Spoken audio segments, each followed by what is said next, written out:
இளைஞர் மாணவர்களாக இருக்கீங்க, வணிக தொழிலதிபர் ஆகிட்டா ஊழியர்களை எப்படி பேசணும், நடந்துக்கணும், வியாபாரம் செய்பவராக இருந்தாங்க வாடிக்கையாளர்களை எப்படி பேசணும் அப்படிங்கிறதெல்லாம் எல்லோருக்குமே சொற்களை பயன்படுத்தும் கலை என்பது ரொம்ப ரொம்ப முக்கியம். எல்லா சொல்லும் பொருள் குறித்தளவே என்பார் தொல்காப்பியர். ஒவ்வொரு சொல்லுக்கும் பொருள் மட்டுமல்ல, உயிர் இருக்கிறது. ஒவ்வொரு சொல்லுக்கும் ஜீவன் இருக்கிறது. ஒவ்வொரு சொல்லிலும் ரத்தமும் துடிப்பும் இருக்கிறது. நான் ஆதியில் வார்த்தையால் இருந்தேன் என்று இயேசுபிரான் சொல்வதாகத்தான் பைபிளின் முதல் வரியே துவங்குகிறது. இந்துக்களிலும் நாளிலே சரஸ்வதி இருப்பதாக ஒரு ஐதீகம் உள்ளது. பேசாத வார்த்தைக்கு நீ எஜமானன், பேசிய வார்த்தை உனக்கு எஜமானன். காய் கனி இருப்பது காம்பின் முனையிலே, நம் கௌரவம் இருப்பது நம் நாவின் நுனியிலே. 5 புலனடக்கம், அதன் தொடக்கம் நாவடக்கம். உடம்பில் இருந்து விடுபட்ட உயிரும் வில்லில் இருந்து விடுபட்ட அம்பும் நாவிலிருந்து விடுபட்ட சொல்லும் திரும்ப வராது. நெல்லை கொட்டினால் அள்ளிவிடலாம், சொல்லை கொட்டினால் அள்ள முடியாது. முள்ளால் தைத்த காயம் ஆறும், சொல்லால் தைத்த காயம் ஆறாது. தெளிந்த நீரை கலங்க வைக்க ஒரு கல் போதும், தெளிந்த மனதை கலங்க வைக்க ஒரு சொல் போதும். வாகனத்தில் ஏற்பட்ட கீழலுக்கு வருந்தும் அளவுக்கு கூட நாம் நம் வார்த்தையால் பிறர் மனதில் ஏற்பட்ட கீழலுக்கு நாம் வருந்துவதே இல்லை. பேசியதையெல்லாம் நினைத்து பார்க்கலாம், நினைப்பதையெல்லாம் பேசிவிட முடியாது. எதை எதை பேச வேண்டும் என்பதை விட எதை எதை பேசக்கூடாது என்பது முக்கியம். பிறந்த ஒரு வருடத்தில் பேச கற்றுக்கொள்கிறோம். எத்தனை வருடமானாலும் என்ன பேசுவது என்பதை நாம் கற்றுக்கொள்வதே இல்லை. கோபத்தோடு பேசுபவன் குணத்தை இழக்கிறான். அதிகமாய் பேசுபவன் ஆதரவை இழக்கிறான். ஆணவமாய் பேசுபவன் அன்பை இழக்கிறான். வேகமாய் பேசுபவன் அர்த்தத்தை இழக்கிறான். வெட்டியாய் பேசுபவன் வேலையை இழக்கிறான். சிந்தித்து பேசுபவனே சிறப்போடு இருக்கிறான். எனவே சொல்லுக சொல்லில் பயனுடைய, சொல்லற்க சொல்லில் பயனிலா சொல். நன்றி. அவர்களுக்கும் மாவட்ட ஊடக மைய தலைவர் அவர்களுக்கும் இங்கே கூறியிருக்கின்ற அனைவருக்கும் வணக்கத்தை தெரிவித்துக் கொள்கிறேன். தூக்கு தண்டனை பெற்ற சுதந்திர போராட்ட வீரர் பகத்சிங் அவர்களை காவலர்கள் கூப்பிடுகிறார்கள். வாங்க, அவர்களுக்கு நேரம் வந்துவிட்டதை உங்களுக்கு திருப்பி போட வேண்டும் என்று கூறினார்கள். அதுக்கு அவர் சற்று பொருங்கள், நான் ஒரு போராளியிடம் உரையாற்றி கொண்டிருக்கின்றேன், அதை முடித்துவிட்டு வருகின்றேன் என்று கூறினார். காவலருக்கு ஒரு ஆச்சரியம் வந்துவிட்டது. போராளியிடம் என்ன பேசிக் கொண்டிருக்கிறார்கள்? இல்லை, நான் லேனின் புத்தகத்தை வாசித்துக் கொண்டிருக்கின்றேன், அது முடித்தவுடன் என்னை கூடவே என்று சொன்னார். இதை காட்டுகின்றது, வாசிப்பின் முக்கியத்துவம் காட்டுகிறது. இன்னொன்று, காந்தியடிகளிடம் ₹1 கோடி கொடுத்தால் என்ன செய்வீர்கள் என்று கேட்டதற்கு உடனே பதில் கொடுத்தார். நூலகத்தை கட்டுவதற்கு கொடுப்பேன் என்று கூறினார். நூலகத்தின் முக்கியத்தை காட்டுகிறது. நன்றி. கூட்டுறவு காலனியை வாசகரோட செயல்பட்டு இருந்தோம். இப்போ மைய நூலகத்தை வாசகத்தில் செயல்பட வேண்டிய ஒரு பொறுப்பு வந்திருக்கு. இங்க இருக்கிற 5 பேர் அங்கே முக்கியமான பொறுப்பாக இருக்கோம். நாங்கள் ஐயா தலைவர் ராஜவேலு, மணிவாரன், குருவிசேகர், ராஜ்குமார், ஐயனார், நாங்கள் எல்லாரும் அந்த 5-6 பேரை வந்து இங்கே செயல்பட்டு அங்கே மைய நூலகத்தை செயல்பட வேண்டியிருக்கு. கலந்த ஜெயக்குமார் அவரும் நம்ம சென்ட்ரல் லைப்ரரியில் இங்கே செயல்படுத்தா இருக்காங்க. 5ஆம் தேதி தான் இந்த தேசிய நூலக வார விழா நடத்தணும். அது 7 நாள் நடத்தணும்னு அவங்க பிசிஆர் கிட்ட சொன்னாங்க. நாங்கள் வந்து 7 நாள் நடத்த முடியாது, 2 நாள் நடத்தலாம். முதல் தொடக்கமும் நிறைவும் நடத்தலாம். இல்லை இல்லை நீங்கள் குறைஞ்சபட்சம் 4 நாளாச்சும் நடத்தணும்னு சொன்னாங்க. சரி இருக்கட்டும். அது முதல்ல அரசியல்வாதிகளை கூப்பிடணும்னு சொன்னாங்க. அப்புறம் அடுத்த நாள் வேண்டாம், முதல்ல வேண்டாம்னாங்க, அப்புறம் கூப்பிடணும்னு சொன்னாங்க. அப்புறம் யார் கூப்பிடுறது அப்படின்னு பார்த்தா அதை சக்சஸ் பண்ணி ரொம்ப குறுகிய காலத்தில் தஞ்சாவூர் பாராளுமன்ற உறுப்பினர் முரசொலி அவர்களையும், தஞ்சாவூர் எம்எல்ஏ டிகேஜி ஈழமேகம் அவர்களையும், தஞ்சாவூர் மாநகராட்சியுடைய மேயர் சன் ராமநாதன் அவர்களையும், துணை மேயர் அஞ்சுகம் பூபதி அவர்களையும் பார்த்து பேசி அவர்கிட்ட அப்பாயின்மெண்ட் வாங்கி அதுக்கப்புறம் அழைப்பு அழைச்சு இந்த நிகழ்ச்சிக்கான எல்லாம் தொகுத்து எல்லாம் ஒரு 10 நாளாக வந்து எங்களுக்கு உண்மையில் சொல்ல போனால் ஒரு விதம் மண்டை காஞ்சிச்சுன்னு தான் சொல்லணும். ஏன்னா ரொம்ப குறுகிய காலத்தில் நாங்கள் டைம் இல்லை, ஒரு 2 வாரமாக டைம் இருந்துச்சுன்னா நல்லா இருக்கும். அந்த டைம் இல்லை. ஸோ எப்போ வீட்டுக்கு வரோம், எப்போ வீட்டுக்கு வெளியில் போகிறோம்னு தெரியாத அளவுக்கு தான் வேலை பார்த்துட்டு இருந்தோம். அது ஒரு வழியாக எல்லாம் ஃப்ளக்ஸ்லாம் அடிச்சு வச்சு அப்பாயின்மெண்ட் நோட்டீஸ்லாம் அடிச்சு 2 சிறப்பான நிகழ்ச்சி நடந்துச்சு. நேற்று எம்பி பேசினாங்க, தொடக்க நிகழ்ச்சி அருமையாக பேசினாங்க, நிகழ்ச்சி சிறப்பாக நடந்தது. அதற்கு பிறகு இன்றைக்கு சன் ராமநாதன் அவர் மேயர் மனத்துக்குரிய மேயர் கலந்துருக்காங்க. அந்த நிகழ்ச்சியை நானும் ஒத்து தொடங்கினேன். இன்னைக்கு அவங்க மேயர் அவர்கள் ரொம்ப சந்தோஷப்படுறாங்க, ரொம்ப சிறப்பாக மகிழ்வாக பேசினாங்க. இன்றைய நிகழ்ச்சியும் சிறப்பாக இருந்தது. அதே போல நாளைய நிகழ்ச்சியும் சிறப்பாக இருக்கும் நாங்கள் எதிர்பார்க்கிறோம்.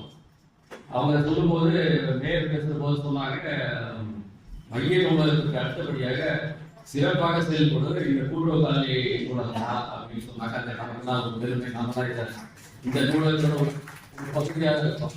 ஸோ அதனால் அவங்க சொன்னதை நமக்கு பெருமை, மகிழ்ச்சி தான். தொடர்ந்து இப்படியே செயல்படணும்னு சொல்லியிருக்காங்க. ரொம்ப மகிழ்ச்சியாக இருந்தது. நாங்கள் அங்கே போயிட்டதுனால இந்த கூட்டுறவு காலனி நூலகத்தில் வந்து எங்களோட கன்ட்ரிபியூஷன், எங்களோட பங்களிப்பு வந்து இந்த நிகழ்ச்சியை பொறுத்த வரைக்கும் இல்லை, 0. நாங்கள் எதுவுமே பண்ணலை. போட்டி நடத்துறதுக்கு அந்த அறிவிப்பு எதுவும் செய்யலை, பரிசு வாங்கலை. இந்த நிகழ்ச்சிக்கான எல்லாம் வந்து இது செஞ்சது சீக்கிரம் என்னடா அரேஞ்ச் செய்யலாம் தான் பார்த்துட்டாங்க. அதான் எல்லாரையும் பார்த்து பேசிலாம் பண்ணாங்க. ஸோ அவங்களுக்கு வந்து உண்மையிலே ஒரு தேங்க் பண்ணணும், அவங்க நல்லபடியாக செஞ்சிருக்கு. இந்த அடுத்த மாதத்துலேருந்து நம்ம கொஞ்சம் ஃப்ரீ ஆகிடும். தேசிய நூலக விழா முடிஞ்சிருச்சுன்னா அப்புறம் வந்து மாதாந்திர கூட்டம் நடத்துவோம். அப்போ நம்ம ஃப்ரீ ஆகிடும். அப்புறம் வந்து ரெகுலராக எப்போதும் போல இந்த நூலகத்தில் நம்மளோட கான்ட்ரிபியூஷன் நிச்சயம் இருக்கும். தொடர்ந்து இதே போல நிகழ்ச்சிகள் நடத்துவோம். நாளைக்கு இருந்தால் ஞாயிற்றுக்கிழமை எல்லாரும் முடிஞ்சா மைய நூலகத்துக்கு வாங்க. காலத்துக்கு அப்புறமேக்கு மகளிர் அரங்கமாக நடக்குது. நாளைய நிகழ்வு வந்து மகளிர் அரங்கம், எல்லாம் முழுக்க பெண்களே நடத்துறாங்க. வரவேற்புரை தொடங்கி நன்றியுரை நாட்டுப்பண் வரைக்கும் பெண்கள் தான் நடத்தணும்னு சொல்லி அப்படி முடிவு பண்ணியிருக்கோம். அந்த மாதிரி பேசுறவங்க எல்லாருமே பெண்கள் தான். அதனால பெண்கள் நீங்க சொல்றீங்க, நாளைக்கு முடிஞ்சா நாளைக்கு காலையில் 10 மணிக்கு வாங்க. துணை பெயர் அஞ்சுகம் பூபதி அவங்க வந்து சிறப்பு விருதுகளாக கலந்துருக்காங்க நாளைய நிகழ்ச்சிக்கு. இல்ல ஆண்களும் வரலாம், பெண்கள் முக்கியமா வரணும். ஸோ அதனால எல்லாரும் வாங்க. அடுத்த நாள் 20ஆம் தேதி வந்து மூணு நாளைக்கு வந்து போட்டி நடத்துறோம். 17 திங்கள் செவ்வாய் புதன் 3 நாளைக்கு அங்க போட்டி, பேச்சு போட்டி, ஓவிய போட்டி, சொற்களை கொடுத்து அதுக்கு தமிழ் சொற்கள் எழுதணும்.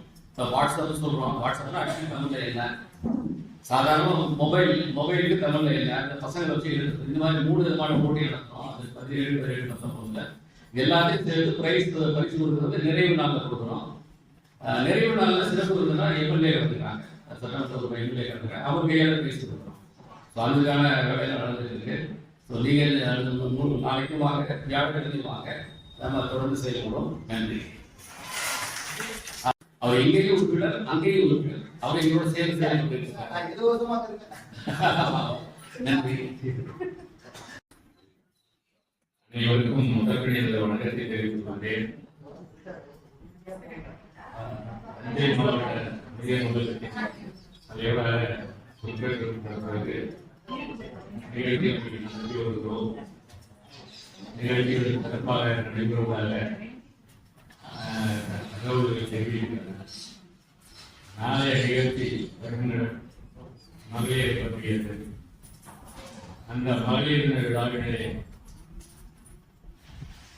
அனைவரும் கலந்து கொள்ள வேண்டும் என்று சொல்லிருக்கின்ற பொழுது முக்கியமாக நமது துணைத் தலைவர் அவர்களை நிச்சயம் வர வேண்டும் என்று கேட்டுக்கொள்கிறேன்.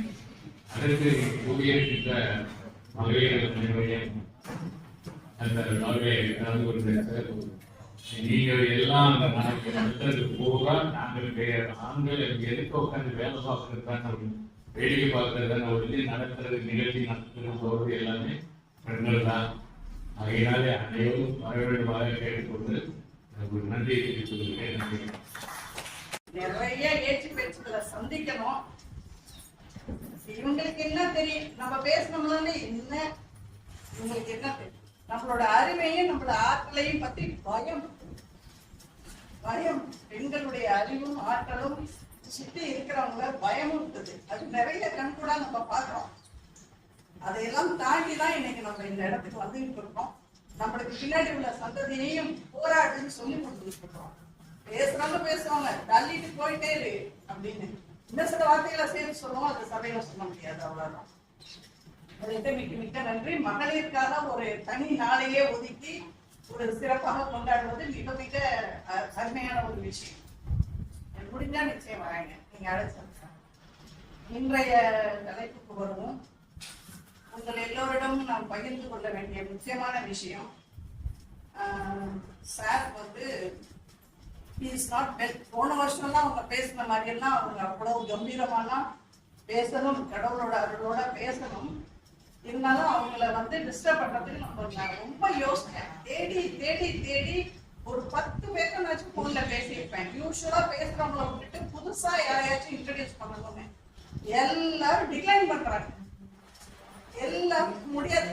நான் 20 நிமிஷம் பேசுங்க, அதுக்கு மேல மேடையில நிக்க வேணாம், 20 நிமிஷம் பேசுங்க, என்ன தலைப்புல நீங்க பேசணும்னு ஆசைப்படுறீங்களோ பேசுங்க, நாங்க தலைப்பு கொடுக்கல, நீங்க கொடுக்குற தலைப்பை நாங்க போட்டுக்கிறோம். எவ்வளவு டிக்ளைன் பண்றாங்க எல்லாரும். அங்க வந்து நின்று பேசுறதுன்னா அவ்வளவு பிரச்சனையா இருக்குதா என்னன்னு தெரியல, ஏன்னு தெரியல. நம்மளோட உறுப்பினர்கள் தான் பேசணும்னு நான் நிறைய முறை சொல்றேன். ஆனா நம்ம உறுப்பினர்கள் யாருமே முன்வர. ஏன் நம்ம பேச்சாளர்களை தேடி அலையணும்? நம்ம உறுப்பினர்கள் ஒரு 4 நல்ல செய்தியை நம்மள்கிட்ட பகிர்ந்து கொள்ளக்கூடாதா? வாசக கட்டம் தானே இது, பொது மேடை இல்லையா? நான் ஒரு 10 பேர்கிட்ட கான்டாக்ட் பண்ண 10 பேரும் டிக்ளைன் பண்ணி கடைசியில நான் சார்ட்ட தான் வந்து நிற்கிறேன். வேற வழியே இல்லை, எனக்கு ஆப்ஷனே இல்லாதப்ப எல்லாம் சார்ட்ட தான் வந்து நிற்கிறேன். சாரும் போய்த்தல அப்படிங்கிற மாதிரி எப்ப நான் கேட்டாலும் ஒரு வார்த்தை கூட மறுப்பது, இது வரைக்கும் மறுப்பது கிடையாது. அன்னைக்கு லைப்ரரியில இருந்து பேசுறாங்க, நான் ஒரு தலைப்பை சொல்றேன், போட்டு அடுத்த நொடியை பேசுறேன் அப்படின்னா நான் சொன்ன தலைப்பு வேற. அது ஒரு பெரிய பிரச்சனையை கொண்டு வந்துச்சு. அதனால அந்த கூட்டம் நின்று போனது. சார் எல்லாம் ரெடி பண்ணி, அதுவும் சார் என்கிட்ட ப்ராமிஸ் பண்ணது என்னன்னா, நீ எதை பத்தி பேசணும்னு ஆசைப்படுறேன்னு எனக்கு தெரியும், ஆனா நான் அதை பாலிஷா எவ்வளவு அழகா சொல்ல முடியுமோ அவங்களுக்கு தெரியாது. அவங்க மேடையில எப்படி பேசணும்னு, எவ்வளவு பாலிஷா பேசணுங்கிறத நான் டிசைன் பண்ணிக்கிறேம்மா, எந்த பிரச்சனையும் வராதுன்னு அவ்வளவு அழகா சொல்லி கூட அந்த கூட்டம் ஒத்தி வைக்கப்பட்டது, நடத்த முடியல. என்னுடைய பெரிய விருப்பம். சும்மா எப்ப பார்த்தாலும் பேசுனதே பேசிக்கிட்டு சும்மா மேல மேல மேல ஒரு பாலிஷான கூட்டமாவே இல்லாம சில சிந்தனைகளை விதைக்க முடியாம போயிடுது. நம்ம கலந்து கொள்ள கூட்டம் நான் வராட்டுனா இதை பத்தி யோசிக்க போறதில்லை. நான் நம்ம இருக்கிற கூட்டங்கள்ல கூட சில சிந்தனைகளை விதைக்க முடியாம தடைகள் வருதுன்னு ரொம்ப வருத்தப்பட்டேன். அன்னைக்கு வேற சார்ட்ட வேற பேசணும் முடியாது, ஏன்னா சாரை டிஸ்டர்ப் பண்ணாதீங்க.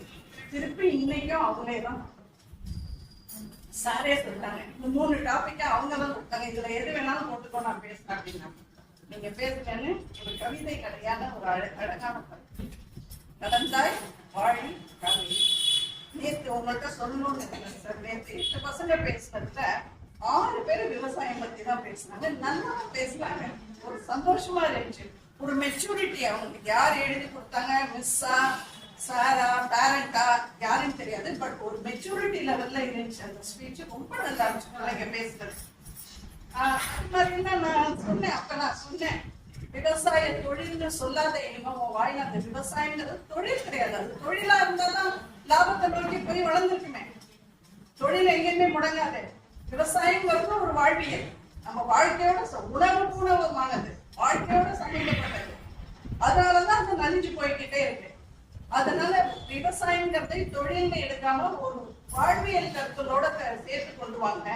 அப்ப எல்லாருமே விவசாயத்தை மட்டுமே நம்பி இருந்தாங்க. நம்ம அப்ப என்ன பேசினாங்க, நம்மளுடைய பொருளாதார சிந்தனையாளர்கள் எல்லாம் நாட்டை முன்னெடுத்து சொல்லணும், மற்ற நாடுகளோட போட்டி போடணும்னா என்டையர் மக்கள் தொகை விவசாயத்தை மட்டுமே சார்ந்து இருக்கிறதை எப்படியாச்சும் தடுக்கணும். அப்ப விவசாயத்துல இருந்து கொஞ்சம் கொஞ்சமா என்ன வந்துச்சு? ஏன்னா நிலம் என்பது கொடுக்கப்பட்டது, எதிர்த்தவங்களால விரிவடைய வைக்க முடியாது. சோ நிலம் என்பது கொடுக்கப்பட்டது. ஒரு ஏக்கர்ல 3 பேர் பாடுபட்டா போதுங்கிறப்போ ஒரு ஏக்கர்ல 15 பேர் நிக்கிறாங்க. ஏன்னா அந்த குடும்பத்துக்கு வேற வழி இல்லை, அந்த குடும்பத்தை சார்ந்தவங்க அத்தனை பேரும் அவங்க நிக்கிறாங்க. அப்ப அந்த 3 பேர் உழைப்பு போதும். அந்த ஏக்கருக்கு 15 பேர்னா மீதி 12 பேரோட உழைப்பு அங்க என்னவா இருக்கு? ஜீரோ. ப்ரொடக்டிவிட்டின்னு சொல்லுவோம், உற்பத்தி திறன் என்னவா இருக்கு? ஜீரோ. அப்ப அந்த உற்பத்தி திறன் ஜீரோ ஆகக்கூடாது. அவங்க வெளியில எடு, இண்டஸ்ட்ரிக்கு போடு, சர்வீசஸ்க்கு போடுன்னு இந்த துறை வளர தொடங்குச்சு. அப்பதான் விவசாயத்தை தடுத்து மக்களை, விவசாயத்துல இருக்கிற மக்களை கொண்டு வந்து இண்டஸ்ட்ரி சர்வீசஸ்ல விரிவுபடுத்த தொடங்கணும். இப்ப என்ன ஆயிடுச்சு? விவசாயம் சுத்தமா நலிகிற நிலைமைக்கு போயிடுச்சு. என்ன ஒரே காரணம் என்னன்னா அன்சர்டனிட்டி. அதுல இருந்து வருகிற வருமானத்துல நிச்சயமற்ற தன்மை இருக்கும்போது நிச்சயமான தன்மை வருமானம் உள்ள தொழில்துறைக்கும் சர்வீஸுக்கும் மக்கள் அப்படியே புலம்பெயர்வதனால விவசாயம் கைவிடப்படும் நிலைமை. சாருக்கு நல்லாவே தெரியும் அந்த விவசாயத்துக்கு என்னெல்லாம் ரீவாக் பண்ணணும்னு. எதுவுமே அப்படியே மேல போற பூமியில போற எல்லாமே ட்ரன்ச்சுக்கு வந்து திருப்பி தான் ரெக்கவர் ஆகணும். அது நமக்கு நல்லாவே தெரியும். பட் ட்ரன்ச்சுக்கு விவசாயம் வந்துச்சுன்னா நம்ம எனக்கு சாப்பிடுவோம். சாருக்கு நல்லாவே தெரியும் விவசாயத்துக்கு இந்த காலகட்டத்துல வீழ்ந்து விடாமல், அந்த அடிமட்ட ட்ரன்ச் நிலைமைக்கு போயிடாம, டிப்ரெஷனுக்கு போயிடாம தூக்கி பிடிக்கிறதுக்கு என்னென்ன செய்யணும்? We are not advising the government. Advice பண்றதுக்கு நாம யாரு? கவர்மெண்ட்டுக்கு அட்வைஸ் பண்றதுக்கு நம்ம யாரு? நம்மளோட மன உளைச்சலை தான் கொட்டுமே தவிர நம்மளுக்கு அட்வைஸ் பண்ற நோக்கம் கிடையாது. சோ அதுல என்ன செய்யலாம், என்ன செஞ்சா அந்த விவசாயம் நடிகாம காப்பாற்ற முடியுங்கிற சில வார்த்தைகளை உங்கள்கிட்ட பகிர்ந்து கொள்ளதான் இங்க வந்திருக்கோம். இங்க வந்து அனைவருக்கும் நன்றி. இந்த தலைப்பில் பேசுகிறவர்களுக்கு எனக்கு சம்மதம் அளித்து 2வது முறையாக சம்மதம் அளித்து இங்க வந்திருக்கும் என்னுடைய பேராசிரியருக்கு எனக்கு சிறந்தார்ந்த நன்றியை தெரிவித்துக் கொண்டு பேசுகிறேன்.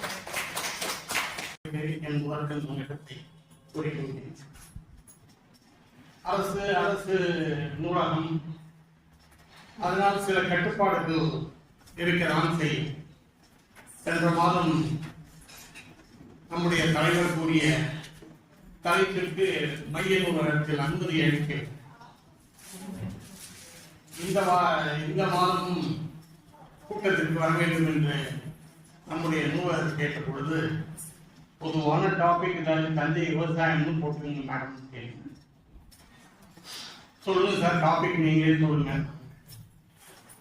நஞ்சை சூழ் தஞ்சைன்னு போடுங்க, அல்லது டெல்டா விவசாயம் போடுங்க, அல்லது அடுத்ததா நடந்தாய் வாழி காவேரி என்று சிலப்பதிகார வார்த்தையை போட்டுக் கொள்ளுங்கள். அவங்களுக்கு இந்த டாபிக் பிடிச்சிருந்துச்சு. அதனால துணைத் தலைவர் அவர்களும் நம்முடைய நூலகர் அவர்களும் இந்த தலைப்பில் பேசிக் கொள்ளுமாறு கேட்டுக்கொண்டார். உலகில் மண்டல் நிலப்பகுதி, டெல்டா என்பதற்கு கூறுகின்ற தமிழ் பெயர் மண்டல் நிலப்பகுதி. ஒவ்வொரு ஜீவநதியும் அதனுடைய டெய்லண்ட் என்று சொல்வார்கள், கடைமடை பகுதி மண்டல் நிலமாக காண்பிக்கின்றன. காவிரி கிட்டத்தட்ட 1000 கிலோமீட்டர் தலைக்காவிரியில் ஆரம்பித்து பூம்புகாரில் முடிகின்ற காவிரி கிட்டத்தட்ட 1000 கிலோமீட்டர் பயணம் செய்து தஞ்சைக்கு பூம்புகாரில் கலக்கின்றன. ஆனால் ஒரு 200-250 கிலோமீட்டருக்கு தான் அது பயன்படுகின்றது. திருச்சிக்கு முன்னாடி காவிரிக்கு பயனே கிடையாது. காவிரியை யாரும் யூஸ் பண்றது கிடையாது. திருச்சிக்கு அப்புறம் தான் என்னன்னா அதுதான் காவிரி டெல்டாங்கிறது திருச்சி மாவட்டத்திலிருந்து ஆரம்பிக்கிறது. Tiruchi composite Tiruchi district, composite Thanjavur district. உங்களுக்கெல்லாம் தெரிந்திருக்கும், கண்ணகி கோவலனை அழைத்துக் கொண்டு கவுந்தியடிகள் பூம்புகாரில் இருந்து மதுரைக்கு செல்கின்றார்கள். செல்கின்ற பாதை கும்பகோணம் வழியா வரும். இந்த இது நம்ம திருவையாறு வழியா தான் போறாங்க. அந்த ரூட் இருக்க பூம்புகார்ல இருந்து கிளம்பி கும்பகோணம் வழியா இங்க திருவையாறு வழியாக போகின்றார். இதை விளக்கும் போதுதான் சிலப்பதிகாரத்தில் இளங்கோவடிகள் அவர்கள் இதை நடுந்தாய் அந்த காவிரியினுடைய நடையை பார்க்கின்றார். அந்த காலத்துல டேம் எல்லாம் கிடையாது. அந்த காவிரியினுடைய அழகை அவர் விளக்கும் பொழுதுதான் இந்த வார்த்தையை பயன்படுத்துகின்றார். நடந்தாய் வாழி காவிரி. உங்களுக்கெல்லாம் தெரியும், ஆறு என்பது தானாக இயற்கையாக ஃபார்ம் பண்ணுவது. இந்த காவிரி எல்லாம் என்னன்னா இங்க கர்நாடகாவில் தலைக்காவிரியில் ஆரம்பிச்சா கூட இயற்கையா தான் வந்து இங்க இது வரணும் வந்து பூம்புகார் வரணும் யாரும் உண்டாக்கு. கால்வாய் என்பது வெட்டப்படுவது, மனிதனால் வெட்டப்படுவது. நம்ம திருவையாறில் இருக்கின்ற 5 ஆறுகளும் இயற்கையாக உண்டான ஆறு. ஜிஏ கெனால் புதார் என்று நாம் சொல்கின்றமே, இது மனிதனால் வெட்டப்பட்டது. அது மாதிரி ஒவ்வொரு வாய்க்காலும் மனிதர்களால் வெட்டப்பட்டது. இந்த காவிரிக்கு மிக சிறப்பு செய்தவர்கள் சோழர். 2ஆம் நூற்றாண்டிலே கரிகால சோழன் இந்த கல்லணையை கட்டினார். உலகத்திலே மிகவும் பழமையான டேம் என்று கூறப்படுவது கல்லணை தான். அந்த காலகட்டத்திலே ஒரு சிறப்பான ஒரு கட்டுமான பணி உள்ளது இந்த கல்லணை என்று கூறப்படுகிறது. அதற்கப்புறம் தஞ்சையில் நீங்கள் பார்த்தீங்கன்னா நிறைய பேருக்கு சோழருடைய பெயர், வீர சோழன் ஆறு, அந்த மாதிரி நிறைய ஆறுகளுக்கு சோழருடைய பெயர். சவுத் வெஸ்ட் மான்சூன், தென்மேற்கு பருவக்காற்று மே மாசம் ஆரம்பிக்கும். மே மாசம் ஆரம்பிச்சதுக்கு அப்புறம் காவிரியில தண்ணி வந்துகிட்டே இருக்கும். அதுக்கு முன்னாடியே இங்க விவசாய வேலைகளை ஆரம்பிச்சுவாங்க. அந்த எரு, அந்த காலத்துல இயற்கை எரு, இயற்கை எருவை வயலில் போட்டு விவசாய வேலை. நம்ம எல்லாருமே விவசாயக்கூடிய இப்பொழுதானாலும் போன ஜெனரேஷன்ல விவசாயம் செய்திருப்போம். புண்ணீர் கட்டுறதுன்னு சொல்லுவாங்க. வைகாசி மாசத்துல ஆரம்பிச்சாங்கன்னா ஆடி மாசத்துல தண்ணி வந்ததுக்கு அப்புறம் விவசாய வேலையை ஆரம்பிச்சிருப்பாங்க. விவசாய வேலையை தஞ்சை மாவட்டத்தில் ஆரம்பித்து விட்டால் அந்த கால விவசாயத்திற்கு சப்சிஸ்டன்ஸ் ஃபார்மிங், மேல சொன்னது மாதிரி வாழ்வியல் முறை. தண்ணி வரும், ஆற்றுல தண்ணி வந்தோடனே வீட்டுல விதை இருக்கும், கோட்டையில விதை கட்டி வச்சிருப்பாங்க. அந்த விதையை விதைச்சு விவசாய வேலையை செய்வாங்க. இந்த தென்மேற்கு பருவக்காற்றினுடைய காலகட்டத்தில் தண்ணீர் வரும் பொழுது ஆறுகளுக்கு அடுத்தது குளங்கள், ஏரிகள் அனைத்தும் நிரப்பப்படும். ஆறுகளை விட சற்று தாழ்வான இடத்தில் தான் ஏரிகள். தண்ணீர் வந்து கொண்டே இருக்கும், வெள்ளமாக வராது, சீராக வந்து கொண்டிருக்கின்ற ஆறுகள் தண்ணீர் வருகின்ற தண்ணீர் தானாக குளங்களுக்கும் ஏரிகளுக்கும் செல்லும். ஆற்றில் தண்ணீர் குறைந்தால் ஏரியில் இருக்கின்ற தண்ணீர் ஆறுகளுக்கு வரும், வாய்க்காலுக்கு வரும், நிலத்திற்கு பாசனத்திற்கு பயன்படும். அடுத்ததாக இது முடிந்த பிறகு நார்த் ஈஸ்ட் மான்சூன். நம்ம இப்ப இந்த சீசன் ஐப்பசி, கார்த்திகை, மார்கழி, இந்த 3 மாசமும் இங்கு மழை பெய்யும். சவுத் வெஸ்ட் மான்சூன்ல அங்கே மழை பெய்யும். இங்கே நார்த் ஈஸ்ட் மான்சூன்ல தஞ்சை மாவட்டத்தில், தஞ்சை, திருச்சி, காவிரி டெல்டா மாவட்டங்களில் மழை. தண்ணீர் வந்து கொண்டே இருக்கும். தண்ணீர் வந்து கொண்டே இருக்கும். விவசாய வேலைகள் முதல் போகம் முடிந்த பிறகு 2வது போகம் விவசாயம் நடக்கும். 2வது போகம் விவசாயம் நடந்ததற்கு பிறகு மீதம் இருக்கின்ற தண்ணீரில் பயிர், உளுந்து விவசாயம் செய்வார். மொத்தம் ஆடி மாசம் ஆரம்பித்த விவசாய வேலைகள் இங்கு தை மாசம் வரையிலும் விவசாய வேலை நடந்து கொண்டிருக்கிறது. விவசாயிகள் மகிழ்ச்சியாக இருப்பார். தை மாசத்தில் அறுவடைக்கு பின்னால் தான் கோயில்களில் திருவிழா, திருமணங்கள் போன்ற சுபகாரியங்கள் தஞ்சை மாவட்டத்தில் அல்லது காவிரி டெல்டா பகுதியில் நடைபெறும். விவசாய வேலை நடக்கும் பொழுது சுபகாரியங்கள், கோவில் திருவிழாக்கள் நடைபெறாது வந்து கொண்டே. ஆகவே தஞ்சை மாவட்ட விவசாயம் என்பது என்ன சொல்றால் சப்சிஸ்டன்ஸ் ஃபார்மிங், வாழ்வியல் முறை தானாக நடந்த ஒரு விவசாய.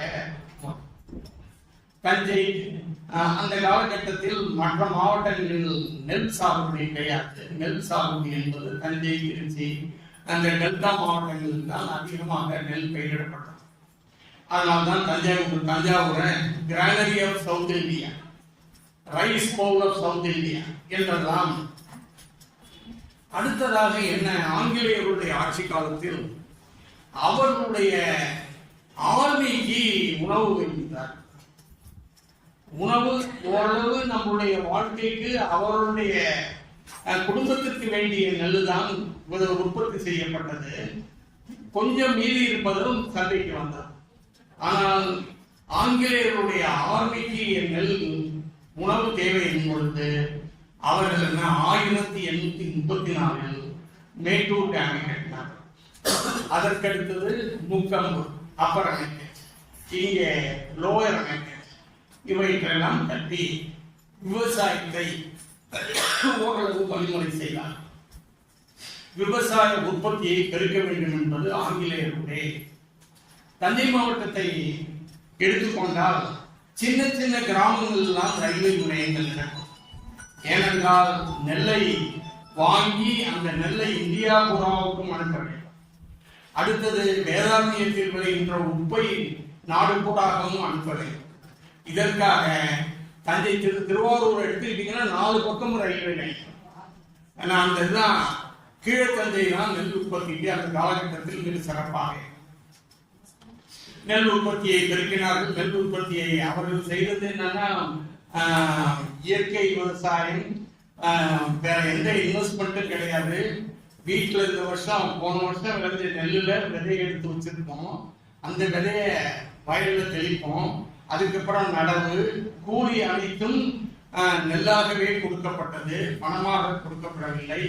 களை எடுப்பது, விவசாய வேலைகள் அனைத்தும் பார்ட்டர் டிரான்சாக்ஷன், கைண்டாக தான் நெல்லை தான் கூலியாக கொடுக்கும். இந்த மாதிரி தான் அறுவடையிலும் நெல்லை ஒரு பகுதியை கொடுத்து விடுவோம். இந்த முறையில் சிறப்பாக விவசாயம் நடந்து கொண்டிருந்தது. தஞ்சை மாவட்ட மக்கள் மகிழ்ச்சியாக இருந்தார். இந்த நடவு காலங்களிலும் அறுவடை காலங்களிலும் ராமநாதபுரத்திலிருந்து தஞ்சைக்கு வேலை தேடி வருவார். இந்த காலத்தில் நான் சொன்னது போல இண்டஸ்ட்ரியோ சர்வீஸோ கிடையாது. கொள்ளிடத்திற்கு அப்பால் உள்ள திருச்சி மாவட்ட உழைப்பாளர்களும் தஞ்சை மாவட்டத்திற்கு வருவார்கள். ஏனென்றால் வேலை செய்தால் நெல் கிடைக்கின்றது, இந்த நெல்லை உணவாக வருஷம் பூராவும் பயன்படுத்தலாம் செய்து கொண்டிருந்தார். இந்த நிலையில் தஞ்சை மாவட்ட விவசாயம் நடந்து கொண்டிருந்தது. ஆனால் என்ன, நாம் சுதந்திரம் பெற்ற பொழுது அதை விட 1951 முதல் 5 திட்ட காலகட்டத்தில் நாம் உற்பத்தி செய்வது 53 மில்லியன் டன் உணவு. 53 மில்லியன் டன் உணவை நாம் உற்பத்தி செய்தோம். மக்கள் தொகை 36 கோடி, ஓரளவு போதுமானதாக இருக்கும். சுதந்திரம் அடைந்ததற்கு பின்னால் நாம் மக்கள் தொகை வளராது. முக்கிய காரணம் என்னவென்றால் நம்மளுடைய ஹெல்த், அதாவது சுகாதாரத்துறையினுடைய செயல்பாட்டினால் மக்கள் தொகை பெருகாது. மக்கள் தொகை பெரிய காலகட்டத்தில் உணவு பற்றாக்குறை ஏற்படும். உங்களுக்கெல்லாம் கொஞ்சம் வயதானவர்களுக்கு தெரிந்திருக்கும். 1965 உணவு பஞ்சம். எங்க வீட்டுக்கிட்ட தான் இங்க ரேஷன் ஷாப் இருக்கு. 20 கிலோ அரிசியை வாங்கிட்டு எல்லாரும் போயிட்டு இருக்காங்க. சும்மா ஒண்ணு காசு கிடையாது. 1965 67 வரையிலும் என்னவென்றால் 1 கிலோ அரிசிக்கு மக்கள் மணிக்கணக்காக காத்திருக்க வேண்டிய ஒரு சூழல். காங்கிரஸ் கவர்மெண்ட் போனதே இதுதான். 1 கிலோ அரிசியை வாங்குவதற்கு காலையில் 3 மணி 4 மணியில் போய் கியூ நின்றால்தான் அதற்கு கிடைக்கும் அளவு கிடைக்கும். இந்தியா பூரா நீங்க தான் இந்த வங்காள பஞ்சம் அது என்னன்னு படித்திருக்கிறேன். இங்கு தமிழ்நாட்டிலும் உணவு பஞ்சம் இருக்கும் பொழுது என்ன செய்ய முடியும்? ஏன்னா அந்த காலகட்டத்தில் நம்முடைய சி சுப்பிரமணியம், இந்தியாவினுடைய ஒரு தலை சிறந்த மனிதர் சி சுப்பிரமணியம், பண்டித ஜவஹர்லால் நேரு அவரை உணவு அமைச்சராக நியமிக்கிறார். அப்பொழுது இந்தியாவுக்கு நேருடைய வல்லமையினாலும் நேருடைய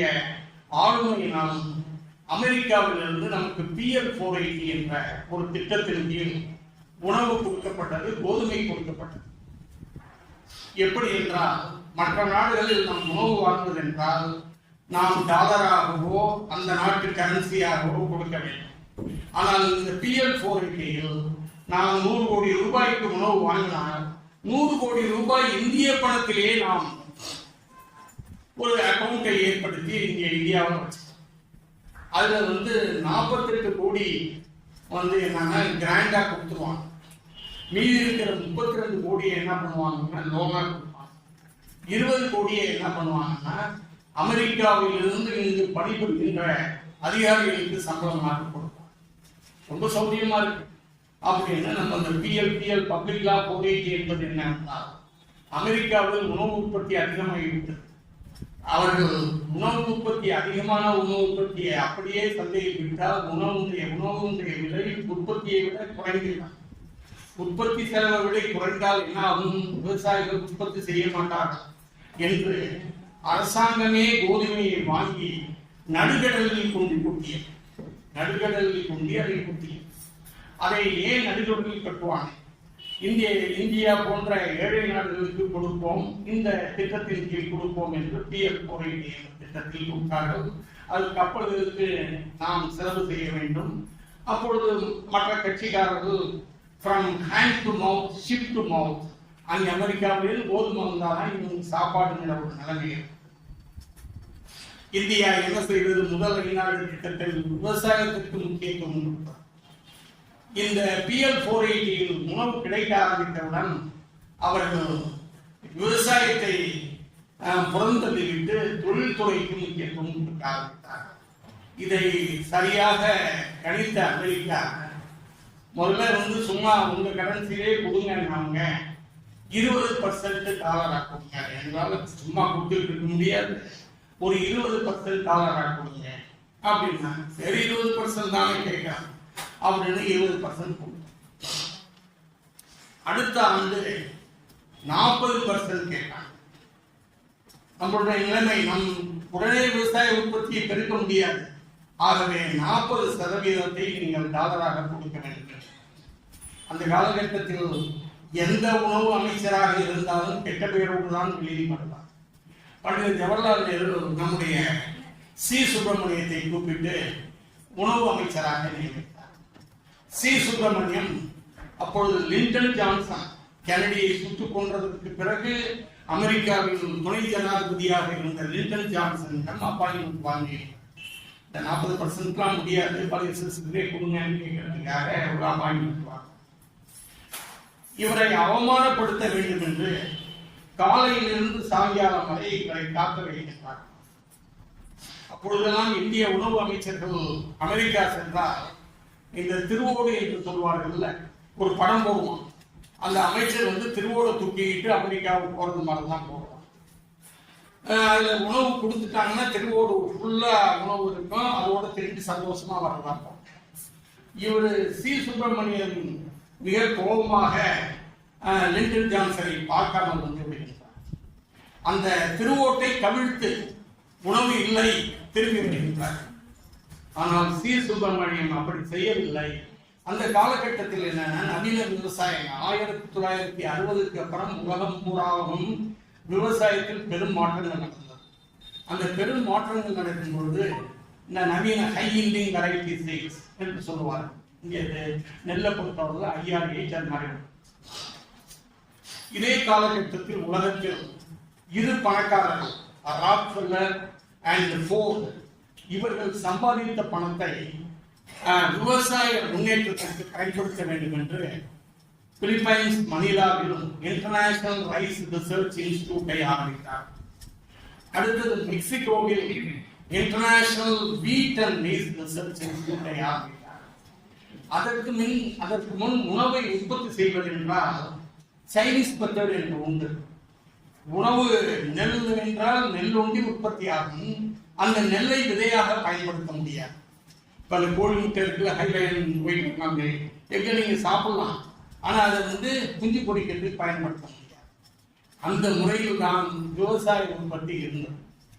ஆனால் நார்மன் ஃபோர்லார்ட் என்ற ஒரு அமெரிக்க விஞ்ஞானி விவசாய விஞ்ஞானி இந்த ஜெனட்டிக்கல் குவாலிட்டியுடைய, அதாவது என்னென்ன உணவுக்காகவும் பயன்படுத்தலாம், இதையாகவும் பயன்படுத்தலாம் என்ற ஒரு வீட்டு தான் முதல்ல கண்டுபிடிச்சது. வீட்டு தான் கோதுமையை கண்டுபிடித்தார். உலகத்தில் மிகப்பெரிய சாதனை அவருடைய கண்டுபிடித்தார்.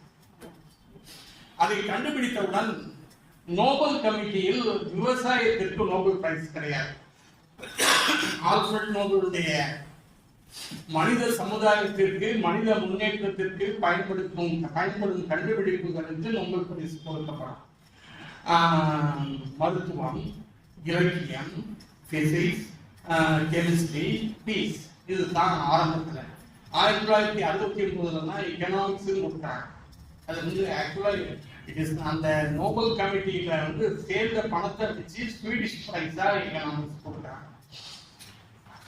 இந்த மனிதனுடைய கண்டுபிடிப்பு இதுவரை உலகில் இருந்த கண்டுபிடிப்பில் மிக சிறந்த கண்டுபிடிப்பாக இருக்கிறது, அவருக்கு நோபல் பரிசு கொடுக்க வேண்டும் என்று நோபல் கமிட்டி வருடாவுடன் முடிவு செய்து கடைசியில் 1970 அவருக்கு உலக சமாதானத்திற்காக நோபல் பரிசு கொடுக்கப்பட்டது. ஏன்னா உணவு உற்பத்தி இல்லைன்னா பசி, பட்டினி, பஞ்சம், சாவு, அதை மீட்டெடுத்தவர் நார்மன் போர்லார் என்பதனால் அவர் இந்திய விவசாயம் நீங்க பாத்தீங்கன்னா சாரெல்லாம் தெரியும். ஐஆர் 20 நெல்னா அது இன்டர்நேஷனல் ரைஸ் ரிசர்ச் இன்ஸ்டிடியூட்டினுடைய கண்டுபிடிப்பு. தமிழகத்திலும் பண்டித ஜவஹர்லால் நேரு முயற்சியினால் விவசாய உற்பத்திக்காக புதிய அணைக்கட்டுகள் கட்டப்பட்டது. அந்த புதிய அணைக்கட்டுகளோடு புதிய ஆராய்ச்சி நிலையங்களும் ஏற்படுத்தப்பட்டது. ADT இன்னைக்கு நெல் நீங்க சொல்றாங்க, அது ஆடுதுறையில் ஒரு விவசாய பண்ணை ஆரம்பித்து விதைகளை உற்பத்தி செய்கிறார். அது ADT 27 ரொம்ப பாப்புலர். அது மாதிரி கோயம்புத்தூர் அக்ரிகல்ச்சர் யூனிவர்சிட்டியிலும் அவர்கள் CO என்று வந்தால் கோயம்புத்தூரில் கண்டுபிடிக்கப்பட்ட நெல் விதை கண்டுபிடித்தார்கள். நம்முடைய சுப்பிரமணியம், இங்க இந்திய விவசாயிகள் அனைவரும், இந்திய விவசாய வேளாண் விஞ்ஞானிகள் அனைவரும் அந்த விதையெல்லாம் இங்க இந்தியாவில் பயன்படுத்தினா இந்தியா மண்ணை கெட்டு போயிடும், விஷமா போயிடும் அப்படின்ட்டு பயன்படுத்த ஆரம்பிச்சாங்க. அப்ப இந்த MS Swaminathan Indian agriculture research இன்ஸ்டிடியூட்டினுடைய டைரக்டர் சுப்பிரமணியம் கோபமாக வந்தார். அவர் வீட்டை சுற்றி 5 ஏக்கர் நிலம், அவருடைய பங்களா, அந்த டெல்லியில் அந்த காலத்து மினிஸ்டர்ஸ் பங்களா போற பெரிய இதுதான். வந்தவர் என்னன்னா உடனே டிராக்டரை விட்டு 2 சைடும் உழ சொன்னார். 5 ஏக்கரும் உழச்சு விட்டார். எல்லாமே யமுனை தண்ணிக்கும் பற்றாக்குறை இல்லை. எல்லாத்தையும் வீட்டை பார்த்தா பையன் காலையில ஸ்கூலுக்கு போகும்பொழுது வீடா இருக்கு. திரும்பி வரும்போது பார்த்தா எல்லாம் வயலா இருக்கு. 5 ஏக்கர், அதுல 2.5 ஏக்கர் சாதாரண கோதுமையை, கன்வென்ஷனல் கோதுமையை விளைவித்தார். அடுத்த இந்த 2.5 ஏக்கரில் ஹை ஈல்டிங் சீட்ஸை உற்பத்தி செய்து அவர் விவசாயி, அவர் வந்து வேளாண் விஞ்ஞானி கிடையாது, அவர் ஒரு வழக்கறிஞர். உற்பத்தி என்னன்னா இது 10 மூட்டை கிடைச்சது, இது 30 மூட்டை கிடைச்சது. அந்த சீசன்ல கிடைச்சதே என்னன்னா கன்வென்ஷனல் வெரைட்டில கிடைச்சது 10 மூட்டை, இதுல 30 மூட்டை. உடனே MS சுவாமிநாதனை கூப்பிட்டார். நீ என்ன செய்வதே தெரியாது, டிஃப்யூஷன் ஆஃப் டெக்னாலஜி, இந்த டெக்னாலஜி இந்தியா பூராவும் பரவ வேண்டும். இது கோதுமைக்கு மட்டுமல்ல நெல்லுக்கும் இது பரவ வேண்டும் என்றார். அந்த முறையில் தான் IR8 அப்பொழுது இந்தியாவில் குறிப்பாக தஞ்சையில் பயன்படுத்தப்பட்ட சீட் IR8. கொஞ்சம் அரிசி பெருசா இருக்கும், அதை உற்பத்தி 10 மூட்டை விளையிற இடத்துலாம் 30 மூட்டை. ஒரே வருஷத்துல 13 மில்லியன் டன் உற்பத்தி தொடரட்டும், இந்த விவசாய புரட்சி தொடரட்டும் என்றார். MS சுவாமிநாதனை விட்டு இதற்கு ஒரு புதிய பெயரை கொடுங்கள் என்றார்.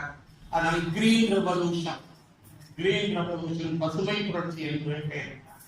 அதற்கு காரணம், இந்த நாற்று நட்டாங்கன்னா நீங்க வயல்ல பாத்தீங்கன்னா எல்லாம் மஞ்சளா, கொஞ்ச நாள் கழிச்சு பச்சையா.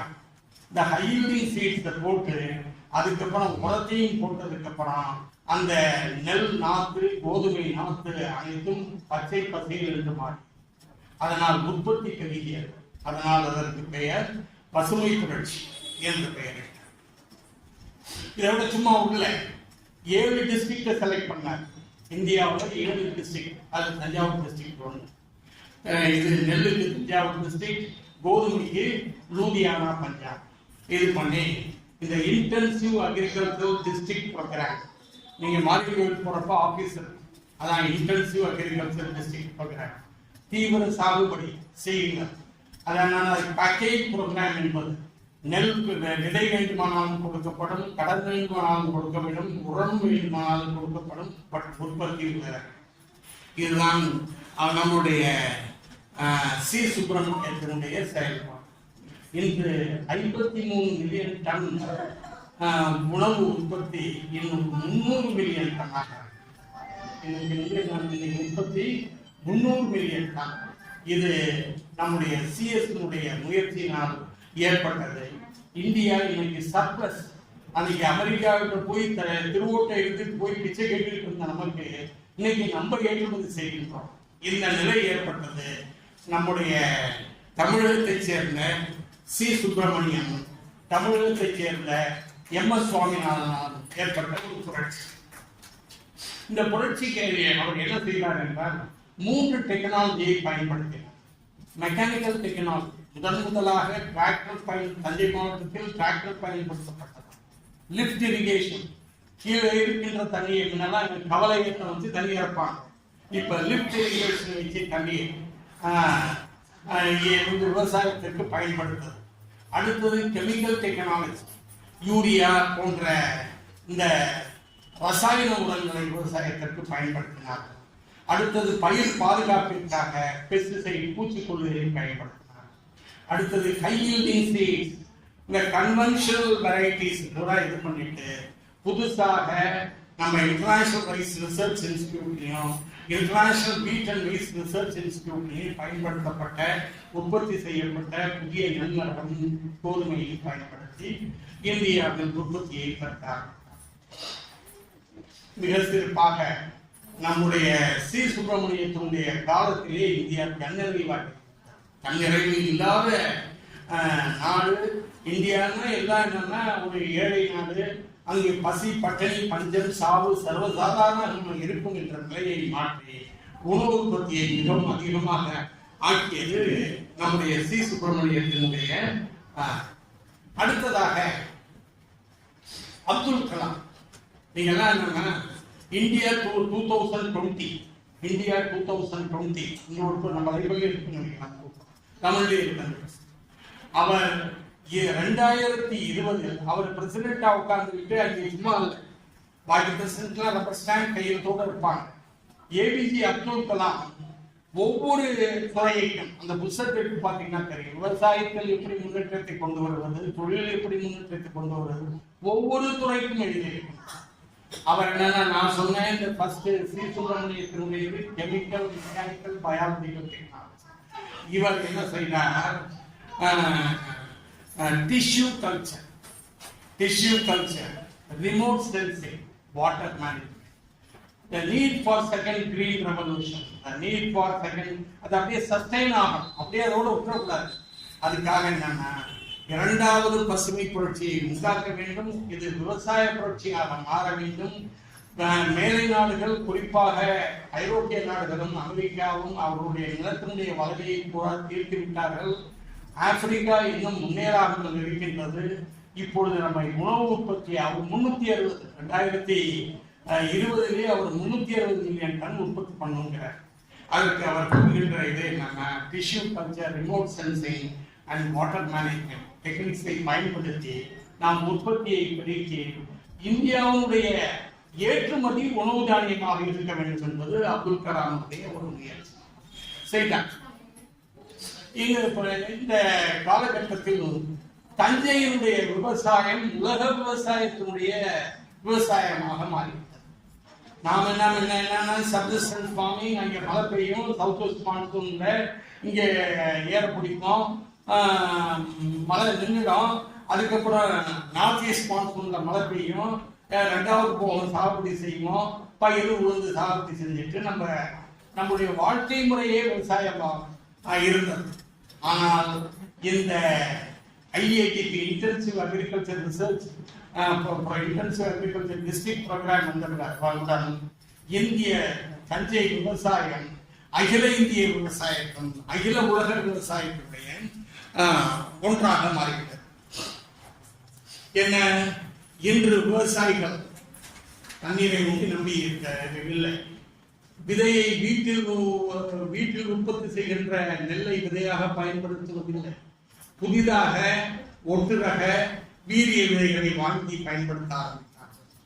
தண்ணீர் இல்லையா, நமக்கு என்னன்னா இதுல உங்களுக்கு ஒரு சின்ன இது தெரிஞ்சிருக்கும். 1974 நம்ம காவிரி, அதாவது 1924 மைசூர் பிரின்சஸ் ஸ்டேட்டும் இங்க பிரிட்டிஷ் வந்து ஒரு அக்ரிமெண்ட் போட்டாங்க. நடந்தாய்வாங்க காவிரி வாட்டர் ஸ்டாட். அங்கே வந்து என்னன்னா 1924 கிருஷ்ணராஜ சாகர் கட்டுறாங்க. கிருஷ்ணராஜ சாகர் கட்டும்போது இந்த பிரிட்டிஷ் கவர்மெண்ட்டுக்கு என்ன பயம்னா, தமிழர்களை பற்றியோ தஞ்சாவூர் மக்களை பற்றியோ பயம் இல்லை. தஞ்சாவூரில் உற்பத்தி பாதிக்கப்பட்டால் இந்திய படைக்கு உணவுக்கு கிடைக்காது என்பதனால் ரெண்டு அரசாங்கமும், அதாவது அங்கே பிரின்ஸ் ஸ்டேட் இங்கே பிரிட்டிஷ் கவர்மெண்ட் ஒரு அக்ரிமெண்ட் போடுகின்றார். அது 50 வருஷம் அக்ரிமெண்ட். இந்த 50 வருஷத்துல என்னன்னா, புதிய பாசன பகுதியை உண்டாக்கக்கூடாது, புதிதாக டேம் கட்டக்கூடாது போன்ற அக்ரிமெண்டை கட்டினார். இதெல்லாம் பிரிட்டிஷருக்கு அவர்கள் பயந்துவிட்டு கர்நாடகாவும் பேசாம இருந்தாங்க. நான் சொன்னேன்ல, கிட்டத்தட்ட 700 ஏக்கர் காவிரி சும்மாதான் தண்ணி வந்துட்டு, எந்த பயன்பாடும் கிடையாது.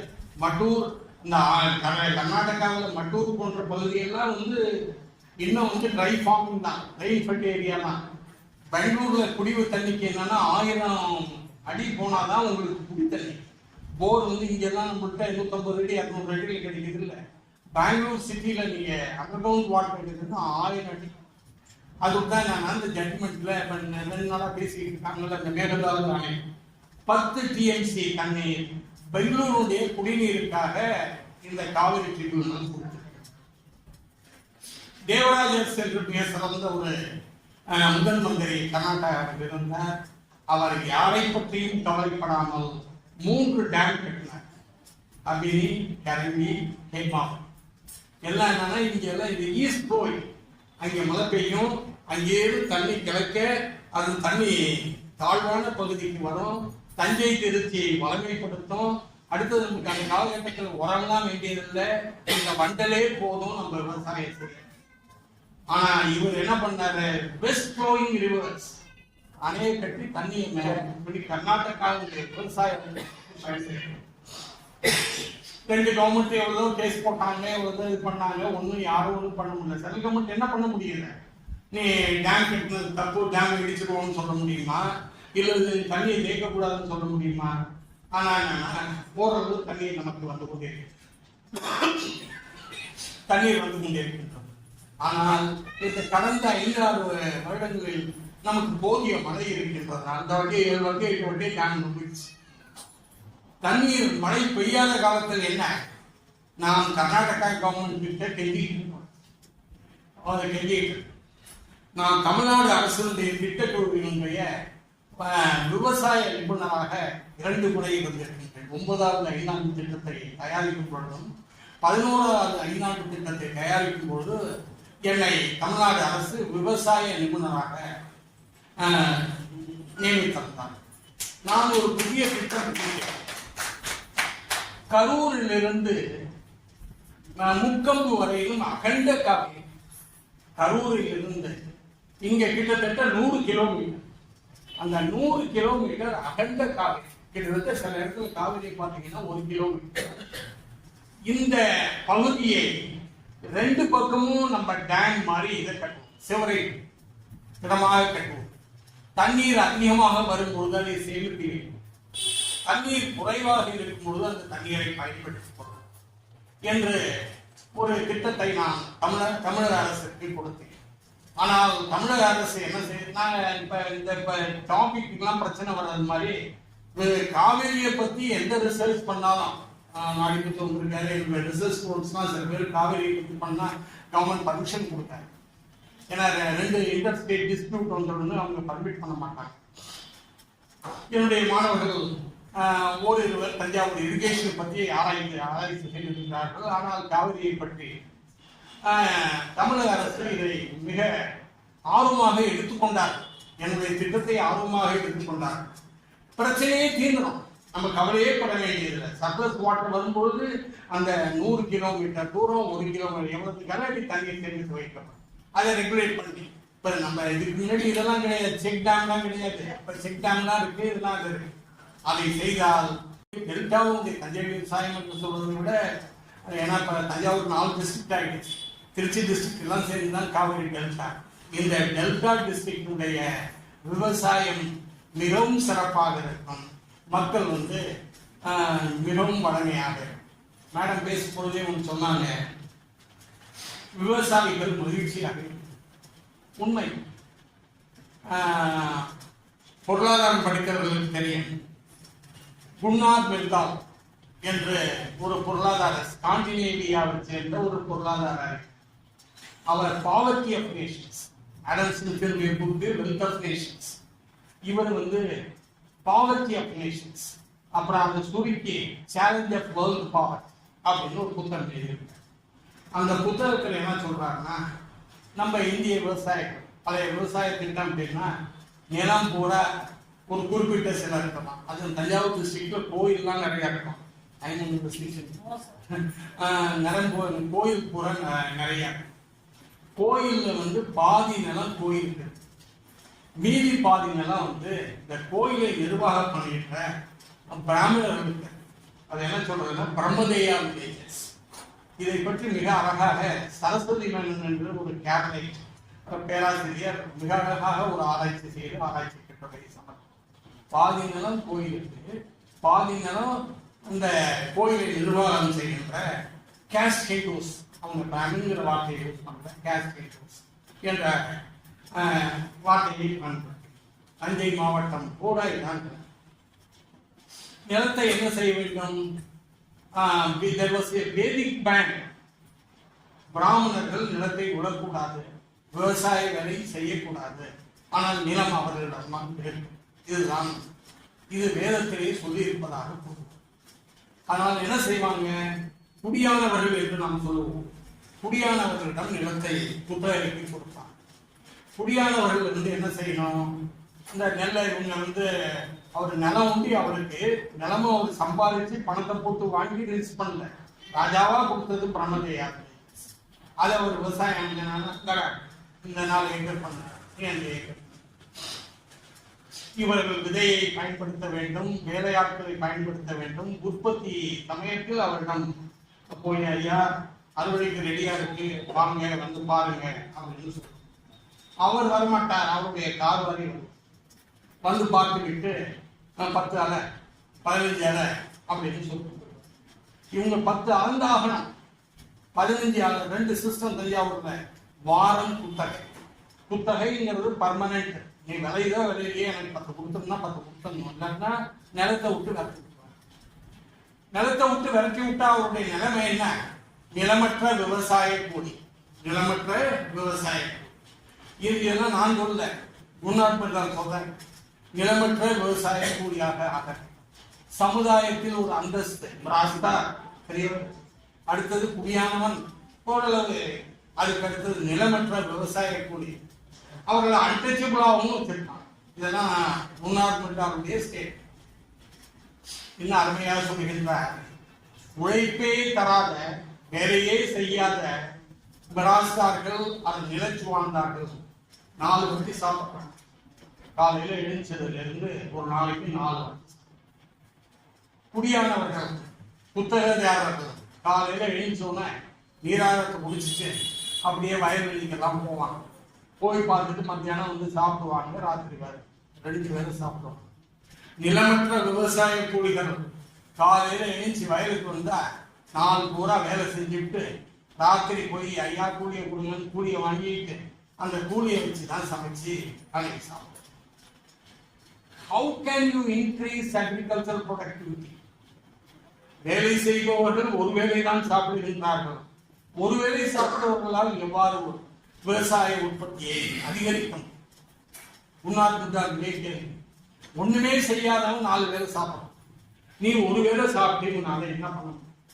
So India is poor because the low productivity of நிலத்தினுடைய உற்பத்தியும் குறைவு, நிலத்தில் வேலை செய்கின்றவனுடைய உற்பத்தியும் குறைவு. இந்தியா புக்கினுடைய பேரை challenge of world poverty, India ஏழ்மையாக இருப்பதற்கு இதுதான் காரணம் என்பது முன்னாளுடைய முடிவு. இந்த நிலையில் இருக்கின்றோம். இதை மாற்றியது பண்டிதர் ஜவஹர்லால் நேருடைய 2 சீர்கள், land ceiling act and tenancy regulation act. 1960 பண்டிதர் ஜவஹர்லால் நேரு நில சீர்திருத்தத்தை கொண்டு வருகிறார். Land ceiling act 1000 acre 5 acre நீ நிலம் ஸ்டேட் கிட்ட விட்டுற, நீ நான் சொல்லல, ஒவ்வொரு ஸ்டேட்டும் நிர்ணயம் பண்ணுங்க அப்படிங்கிற. தமிழ்நாடு அப்பொழுது காங்கிரஸ் கவர்மெண்ட் 30 ஏக்கர் என்று, கேரளாவில் இருந்த கம்யூனிஸ்ட் கவர்மெண்ட் 10 ஏக்கர் என்று. ஒவ்வொரு ஸ்டாண்டர்ட் ஏக்கர் 30 ஏக்கருங்கிறது 30 ஏக்கரா இருக்கணும். நல்ல திருவையாறு போல இடத்துல 30 இருக்கும். பாக்கி இடத்துல தண்ணி வராத கடைமுறையெல்லாம் 35 ஏக்கர் ஸ்டாண்டர்ட் ஏக்கர். கேரளாவில் 10 ஸ்டாண்டர்ட் ஏக்கர் தான் நிலச்சீரி. அடுத்ததாக டிஎம்கே கவர்மெண்ட் 30 என்பது 15,000 குறைத்தார். நிலச்சுவாண்டார்கள், பெரும் நிலச்சுவாண்டார்கள் அனைவரும் நீக்கப்பட்டு விட்டார். பெயரளவில் அவங்க எதை பினாமி இது பண்ணி அடுத்தது கவர்மெண்ட் கொடுத்து அது மாதிரி மாற்றணும். டெனன்சி ரெகுலேஷன் ஆக்ட் என்ன, எல்லாரும் நீ 10 அளக்க மாட்டேங்கிற, நீ வேணாம் போ அப்படிங்கிறது முடியாது. நீ நிலத்திலிருந்து குத்தகை பேசியபடி கொடுக்க வேண்டும், அல்லது உன்னை நிலத்திலிருந்து அப்புறப்படுத்துவது என்றால் நீ நிலச்சுவார்ந்தார் 3 1 பங்கு நிலத்தை அவனுக்கு கொடுக்க. 3 ஏக்கர் அவன் புத்தகம் பார்த்துட்டு இருந்தானா 1 ஏக்கர் அவனுக்கு கொடுத்தான், 2 ஏக்கர் தான் அவன் திருப்பி. அதனால நிலமற்ற விவசாய கூலிகளுக்கு நிலம் கிடைக்கும். நிலமற்ற விவசாய கூலிகளுக்கு நிலம் சர்ப்ளஸ் லேண்டையும் வாங்கி, அப்ப உங்களுக்கு எல்லாம் தெரிஞ்சிருக்கும், வினோபாபாவை என்று ஒரு சர்வோதய காந்தியினுடைய சீடர் இருந்தார். இந்தியா பூராக கால்நடையாக செய்து ஒவ்வொரு நிலச்சுவாழ்ந்தார்களிடம் உங்களிடம் சர்ப்பதாக இருக்கின்ற நிலத்தை கொடுங்கள், அதை ஏழைகளுக்கு விவசாய கூலிகளுக்கு கொடுக்கின்றேன் என்றார். பெரும் நிலச்சுவாழ்ந்தார்கள் கொடுத்தார். என்ன சொன்னாங்க, எங்க ஆட்கள் நீங்க கேட்க வேற யாருக்கு கொடுத்தாரு. அந்த மாதிரி நிலம் ஓரளவு ரீடிஸ்ட்ரிபியூட் ஆகணும். ஸோ இந்த சூழ்நிலையில் தான் நம்முடைய இன்டென்சிவ் அக்ரிகல்ச்சர் டிஸ்ட்ரிக்ட் ப்ரோக்ராம் செயல்பட ஆரம்பித்த பொழுது என்னன்னா, நம்ம பழைய விவசாயத்துல கால்னா செலவு கிடையாது, விதை வீட்டுல இருக்கும், உழைப்பு நம்மள்கிட்ட இருக்கும், அல்லது உங்க உழைப்பை நான் இன்னைக்கு வாங்கிக்குவேன், நாளைக்கு உங்க வீட்டுக்கு நான் வருவேன். போர் அடிக்கிறதுனா உங்க வீட்டு மாடை வாங்கிக்குவேன், நாளைக்கு எங்க வீட்டு மாடை கொடுப்பேன். அதனால காசு இல்லாமையே விவசாயம் நடந்து கொண்டிருந்தது. மேடம் சொன்னது மாதிரி மகிழ்ச்சியாக. ஆனால் இந்த புதிய விவசாய முறைகள் காசு கொடுத்து விதை வாங்க வேண்டியது, காசு கொடுத்து உரம் வாங்க வேண்டிய நிலை. அடுத்ததாக காசு கொடுத்து கூலி கொடுக்க வேண்டிய ஒரு சூழ்நிலை. அடுத்தது பயிர் பாதுகாப்புக்காக பூச்சி மருந்து தெளிக்க வேண்டிய ஒரு ஒண்ணுமே செலவு இல்லாம காஸ்ட் ஆஃப் ப்ரொடக்ஷன் 0 நில்லா இருந்தப்ப எது கிடைச்சாலும் லாபம். இப்ப என்ன ஆயிடுச்சுன்னா, விவசாய உற்பத்திக்காக உற்பத்தி செலவு அதிகமாக, உற்பத்தி செலவு மிக அதிகமாக. அதனால் விவசாயிகள் உற்பத்தி பெரிய 53 மில்லியன் டன்ல இருந்து 300 மில்லியன் டன் வந்தாலும் இவங்களுக்கு போதுமான. அடுத்தது உற்பத்தி பெருகிவிட்டதுனால் இவர்கள் இஷ்டத்திற்கு விலையை வைக்கப்படும். எல்லாரும் தமிழ்நாடு கவர்மெண்ட்டை தான் டிபிசி ஆரம்பி அப்படின்னு கேட்க வேண்டியது. அவங்க எவ்வளவுதான் வாங்குவாங்க. முன்னதான் தஞ்சாவூர் டிஸ்ட்ரிக்ட் சுற்றி எல்லா ஊர்லயும் பாத்தீங்கன்னா, சாலைமங்கலம், அம்மாப்பேட்டை சைட்லாம் பாத்தீங்கன்னா நிறைய ரைஸ் மில் இருக்கு. அதெல்லாம் கிடையாது. அதுல ஒரு சின்ன பாயிண்ட் சொல்றேன். எல்லாத்திலுமே விவசாய ஆராய்ச்சி வெற்றிகரமாக இருந்தது. பால் உற்பத்தியிலும் மிக அதிகமாக குடியனுடைய பங்களிப்பு, அமுல் குடியனுடைய பங்களிப்பு. முன்னெல்லாம் 3 மணிக்கு ஹோட்டல் போய் காஃபி கேட்டீங்கன்னா சார் பால் வாங்க சார். ஒரு கல்யாணத்துக்கு பால் வாங்கினா நீங்க போய் சொசைட்டிக்கு சொல்லி வச்சு வாங்க. குரியனுடைய மிக சிறப்பான ஒரு நிகழ்ச்சியினால் தான் இன்று எங்க பார்த்தாலும் பால் குட்டிகளா பால் விற்கிற நம்பிக்கை ஏற்பட்டது. நம்முடைய அமலுடைய இது குரியனுடைய செயற்பாடு 85 வயசு வரலாம் அவன் ஒவ்வொரு கவர்மெண்ட்டும் எக்ஸ்டெண்ட் பண்ணி அவங்க கொடுத்தாங்க. முடியல 2 வருஷத்துல இறந்துட்டாங்க. அந்த குரியனுடன் ஒரு சுப்பிரமணியம் என்றவர் தமிழ்நாட்டை சேர்ந்தவர், திருவாரூர் மாவட்டத்தை சேர்ந்தவர் வேலை செய்கிறார். ஓய்வு பெற்றதற்கு பின்னால் அவர் TCMF கோஆபரேட்டிவ் டிபார்ட்மெண்ட் உங்களுக்கு தெரிஞ்சிருக்கணும், தஞ்சாவூர் கோஆபரேட்டிவ் மார்க்கெட்டிங் ஃபெடரேஷன். அதை வந்து இங்க வந்தோன்னே தொழிலதிபர் VSC முயற்சி சேர்த்து TCMF என்ற ஒரு இதை ஆரம்பித்தார். அந்த TCMF என்னன்னா, நீங்க பழைய நெல்லுல வந்து நெல்லை வேக வைக்கணும், களத்துல காய வைக்கணும், காய்ஞ்சதுக்கு அப்புறம் அரைக்கணும், இந்த மாதிரி ப்ராசஸ். அவர் என்னன்னா வெஸ்டர்ன் டெக்னிக், ஜெர்மன் டெக்னிக். நெல்லை கொண்டு வந்து போட்டீங்கன்னா சைடில் வச்சுட்டு இன்னைக்கு திருவாரூர்ல போனீங்கன்னா பெரிய பெரிய இது வாட்டர் டேங்க், அதுக்கு நெல். அந்த நெல்லுல அங்கேருந்து என்னன்னா அப்படியே மில்லுக்கு வரும். புழுங்கரிசி வேணும்னா புழுங்கரிசி பார்பாய் வேண்டி, பச்சரிசி வேணும்னா அப்படி பச்சை அரைச்சி. இங்க நம்ம இதுல நம்ம திருவள்ளிய துளஜாபுரம் காலனியில ஃபுட் கார்பரேஷன் ஆஃப் இந்தியாவுடைய ரைஸ் மில் இருந்து எல்லாருக்கும் நடத்தணும் தெரியும். அங்கே அந்த துளஜாபுரம் காலனியை யாருமே நிலத்த வாங்க மாட்டேங்கிறாங்க. பிளாட் உருவாக்கிட்டு கூட வாங்குங்க. ஏன்னா தண்ணி இந்த ஊரை வச்சு தண்ணி அந்த சைடில் வரும், தேனி தண்ணி எல்லாம் நல்லா இருக்காது அப்படிங்கிறதுனால யாருமே ₹1 கூட அந்த காலத்தில் பிளாட் வாங்க. அந்த இங்கே வந்து நம்ம FCI ரைஸ் மில் இந்த முறையில் உற்பத்தியை பெருக்கிறார். சுப்பிரமணியம் ஒரு seminar, solving food problem without increasing product.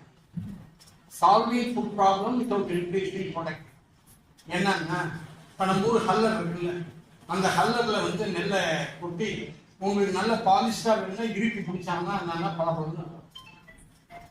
அவர் என்னன்னா இந்த ஹல்லரை எல்லாம் ரிமூவ் பண்ண செல்லர் ரப்பர் புஷ்ஷை யூஸ் பண்ண நெல்லை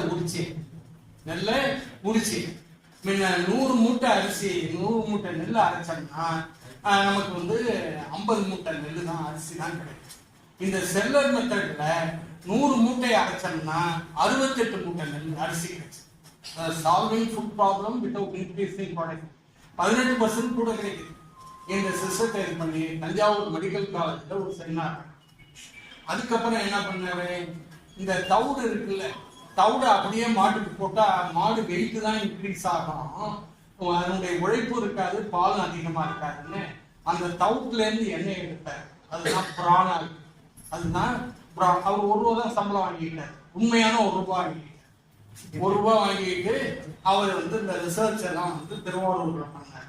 அதுக்கப்புறம் தமிழக அரசு அவர் என்ன பண்ணாங்கன்னா, நம்ம புதுக்கோட்டை ரோட்ல பேடி ப்ராசஸிங் ரிசர்ச் இன்ஸ்டியூட் அதை ஆரம்பிச்சு அவருக்கு கொடுத்து உங்களுடைய ஆராய்ச்சியை தொடருது அப்படின்னு தமிழக அரசு. அதுக்கப்புறம் நம்ம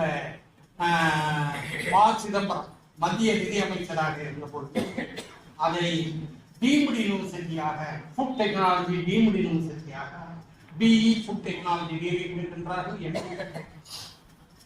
இன்னைக்கு உணவுல வந்து பல மாற்றங்கள் வந்துச்சு.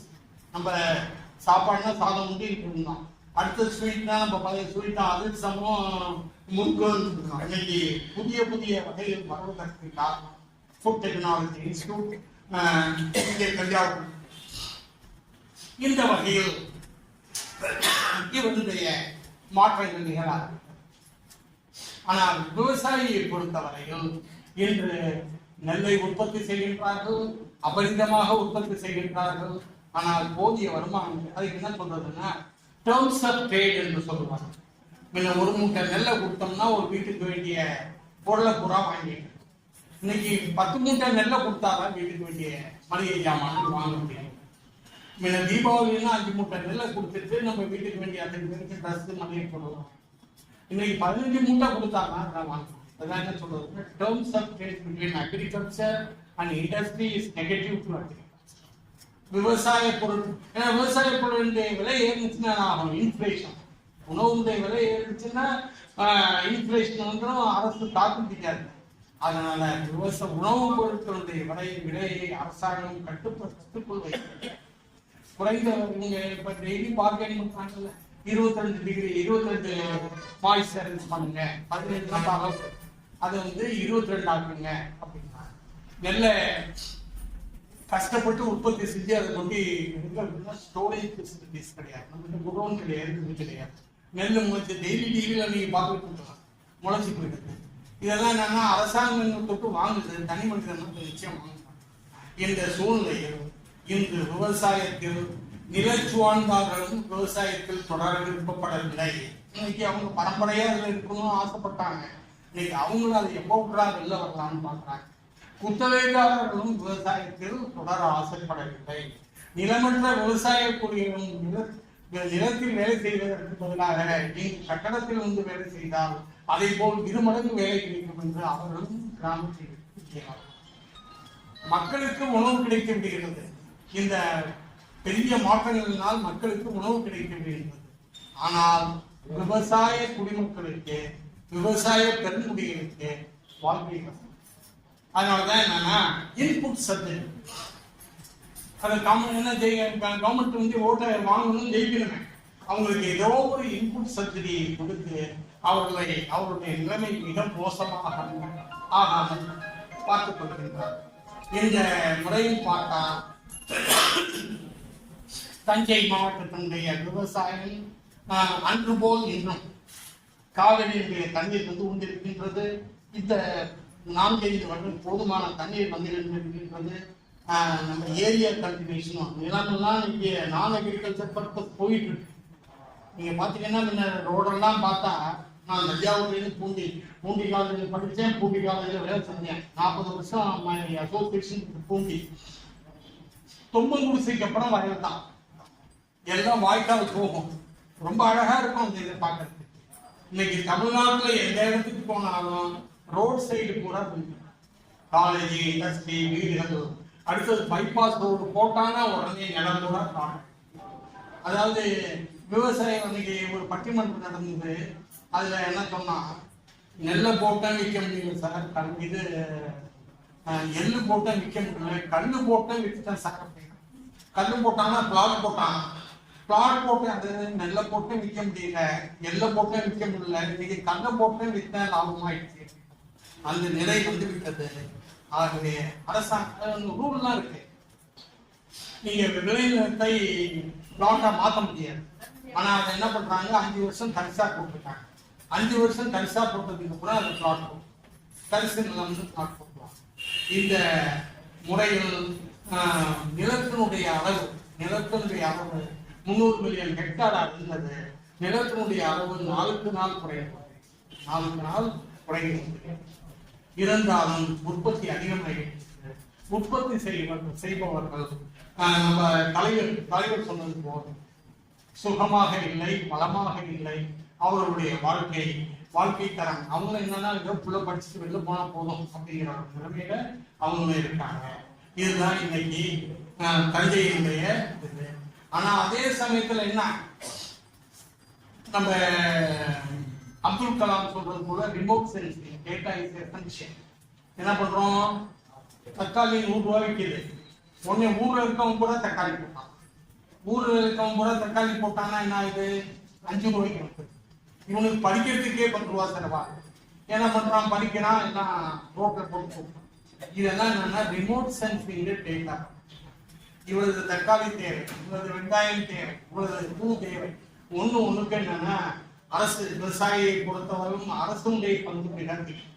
அரசு அதனுடைய செயல்பாட்டை சரியாக செய்தால், நாம் சிலப்பதிகாரத்தில் கண்டது போல நடந்தாய் வாழை காவிரி இன்னும் பல ஆண்டுகளுக்கு நம்முடைய உலகம் தோன்ற காலத்திலேயே நமக்கு இந்த காவிரி வந்துட்டு இருக்கு. என்னைக்குன்னு யாருக்கும் தெரியாது. இந்த டெல்டா என்னைக்கு உலகம் தோன்றுச்சோ அன்னையிலிருந்து மழை பெய்யுதுன்னா வந்துட்டு இருக்கு. இன்னும் பல காலங்கள் இருக்கு. தஞ்சை மாவட்டத்தினுடைய வேளாண்மை மிக சிறப்பாக கொண்டாடும் என்று கூறிக்கொண்டு வாய்ப்புக்கு நன்றி அமைக்கின்றேன். நல்ல தம்பி, நல்ல நல்ல பிள்ளைகளை நம்பி இந்த நாடே இருக்குது தம்பி. நல்ல நல்ல பிள்ளைகளை நம்பி இந்த நாடே இருக்குது தம்பி. சின்னஞ்சிறு கைகளை நம்பி ஒரு சரித்திரம் இருக்குது தம்பி. சின்னஞ்சிறு கைகளை நம்பி ஒரு சரித்திரம் இருக்குது தம்பி. நல்ல நல்ல பிள்ளைகளை நம்பி இந்த நாடே இருக்குது தம்பி.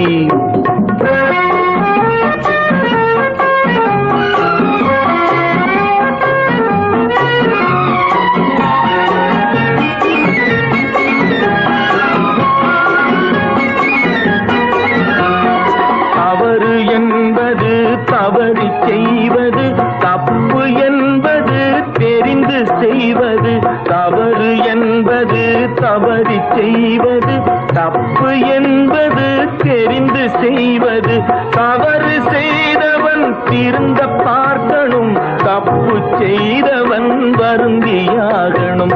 நல்ல நல்ல பிள்ளைகளை நம்பி இந்த நாடே இருக்குது தம்பி.